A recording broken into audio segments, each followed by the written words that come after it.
ఇంటి కిరాయికి ఇంత, బడి ఫీజులకు గంత, పాలకు కూరగాయలకి ఇంత, కిరాణం సామాన్కు కొంత, ఇంట్లో చిల్లరకు ఆయతరం ఖర్చుకు నెలకిస్తీలకు అంత. జీతం రాగానే గిట్ల లెక్కలేసుకుంటారు చాలా మంది. దేని పైకం దానికి తీసి పెడతారు. ఇక ఇవి కాకుండా అనుకోని ఖర్చులు వచ్చినాయంటే మళ్ళా అప్పులు చేయాల్సిందే, మిత్తిలు కట్టాల్సిందే. ఖర్చులంటే గివ్వే అనుకుంటారు కానీ సంపాదించుర్రి దవాఖానలో పెట్టాలి కదా. మా మీద గరం కాకుర్రి, నూటికి చూడుర్రిగా.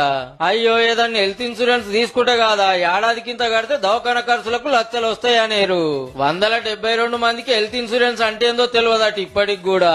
పోనీ గవర్నమెంట్ లో చూపించుకుందాం అంటే బెడ్ ఉంటే డాక్టర్ ఉండడు, డాక్టర్ ఉంటే మందులు ఉండయి. ప్రైవేట్ కు పోతే అట్లా, గవర్నమెంట్ కు పోతే ఇట్లా. అయినాక మామూలు బతుకుడు ఎట్లా?